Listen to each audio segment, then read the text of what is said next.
한명숙 전 국무총리에게 불법 정치자금을 건넸다고 폭로했다가 법정에서 다시 증언을 뒤집었던 한만호 대표의 옥중 비망록이 현재 논란이 되고 있습니다. 이 비망록 내용을 두고 여권에서 한명숙 전 총리 사건에 대한 재조사가 이루어져야 한다.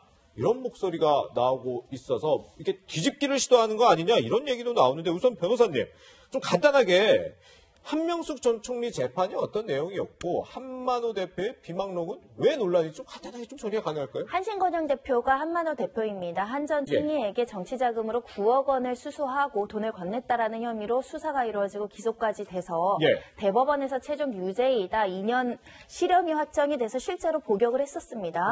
그런데 이렇게 지금 민주당에서 이야기를 하는 것은 결국은 이런 정치자금이나 뇌물사건에서 가장 중요한 건 돈을 줬다는 뇌물공여자, 정치자금 공여자의 진술의 신빙성을 인정할 수 있는지 여부인데 그 검찰 조사 과정에서는 한만호 대표가 내가 돈을 줬다 이렇게 진술을 했지만 원심 1심 법정에 이르러서 무슨 취지의 주장을 했냐면 나는 돈을 주지 않았다라고 진술을 번복을 했습니다. 그리고 비망록이라는 게 있는데 이 비망록을 보면 전반적으로 검찰 수사 과정에 문제가 있었고 모의 훈련을 했다라는 취지 그리고 검찰에서 강압적인 방법으로 수사를 해서 내가 실제로 있지도 않은 사실을 진술을 했다 이런 취지의 이제 진술이 있기 때문에 지금 민주당 측에서는 그때 검찰 수사의 과정에서 굉장히 문제가 많았고 무리한 수사였다. 그리고 이 유력한 증인이 진술을 번복했다라고 한다면 돈을 주지 않았다라고 하고 일부 금액이 건네진 것은 대여금이라는 취지의 진술을 했음에도 불구하고 이런 검찰 진술을 그대로 인정한 재판은 문제가 많다 이런 식으로 지금 반론을 제기하는 것이고요. 특히 이제 우리 진술의 진정성, 의미성, 신빙성 이런 단어들이 있는데 이 법원에서 뭐라고 했냐면 수십 회 이루어졌던 검찰 조사 과정 중에 일관되게 돈을 줬다라고 진술했기 때문에 유죄다 이렇게 대법원에서 판단을 했지만 지금 한 전 총리 입장에서는 수십 회 조사에서 진술 조서로 남긴 건 일부이고 그 수십 회 조사 과정에서 이 한만호 대표에게 굉장히 심적인 압박을 줄 수 있는 강압적인 기법으로 수사를 했기 때문에 그것이 비망록에도 남아있기 때문에 이 진술만으로 유죄 판단한 것은 굉장히 억울하다. 그리고 이런 것들은 검찰 개혁의 어떤 대상이 될 수 있는 대표적인 사례가 될 수 있다. 이런 주장입니다. 그렇군요. 정리를 잘 해주셨는데 민주당 어쨌든 이 한 전 총리 사건에 대해서 이렇게 얘기를 했는데 한번 직접 얘기를 들어보시죠.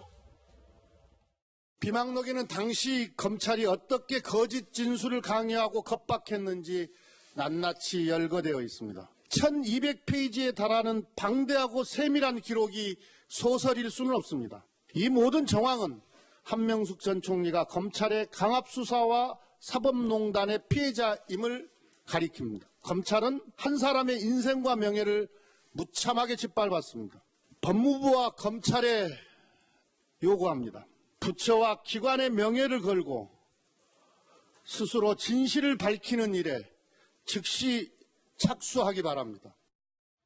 우리 문희철 평론가님. 지금 이 얘기로 좀 다양한, 이것도 추측일 수도 있고, 관측일 수도 있고, 분석일 수도 있고, 여러 얘기가 나오는 게, 이게 민주당 입장에서는 이제 21대 국회, 이제 공력 여당이 됐으니까 이 검찰 개혁의 동력을 위해서 이런 얘기를 다시 하는 거다라는 얘기도 있고, 한명숙 전 총리 사면 복권을 위한 거 아니냐, 이런 얘기도 나오고, 또 하나는 앞으로 또 공수처 수사, 이런 부분을 또 염두에 둔 거 아니냐, 여러 얘기가 나오는데, 민주당은 어떤 의도일까요? 사실 제가 한 가지 궁금한 게 있었거든요. 공룡 여당, 수포 여당이라고 하는데 180석에서 지금 이제 177석이죠. 그렇죠. 이 큰 권력을 가진 민주당이 무엇부터 시작할까? 그런데 이 한명숙 사건에 대해서 다시 수사한다. 그것을 이제 요구하는 거였거든요. 근데 우리가 일반적으로 권력과 돈은 가만히 갖고 있으면은 좀 있어서 못 있는 것 같아요. 어떤 식으로든 권력은 행사를 해야 되고 또 돈을 많이 가지고 있으면은 어떤 식으로든 쓰고 싶은 욕구가 강하거든요. 저는 이 슈퍼 여당의 권력 욕구가 이렇게 분출이 된 게 아닌가. 이게 이제 첫 번째 시작이 아닌가.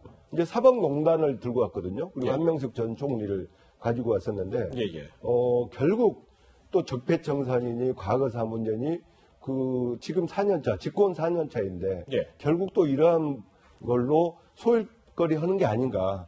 그런 좀 걱정과 아쉬움이 듭니다.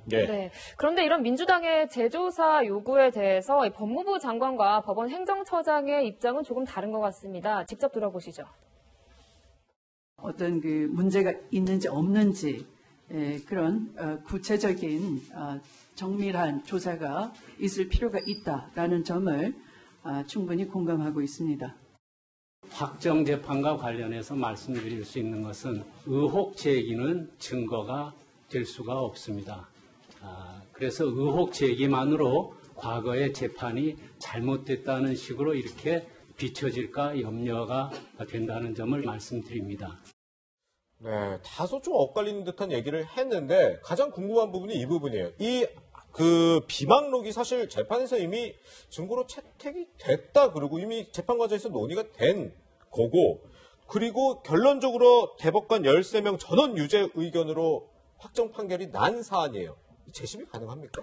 재심 사유 중에 이제 하나가 뭐냐면은 무죄를 인정할 만한 그 증거, 신규 증거가 명백하게 나오는 경우 또는 그 당시의 진술이나 증언이 위조되었다라는 거 아니면 그 당시 수사기관이 강압수사로 직무상 범죄를 저질렀다라고 확정 판정을 받은 경우 이 사유가 돼야지 재심이 될 수 있는 상황인데 가정한다면 이 사건에서는 새로운 증거가 발견되기는 어려울 거고요. 비망록은 이미 1, 2심 재판부를 거쳐서 신빙성 여하를 다투는데 사용이 됐었습니다. 그러게요.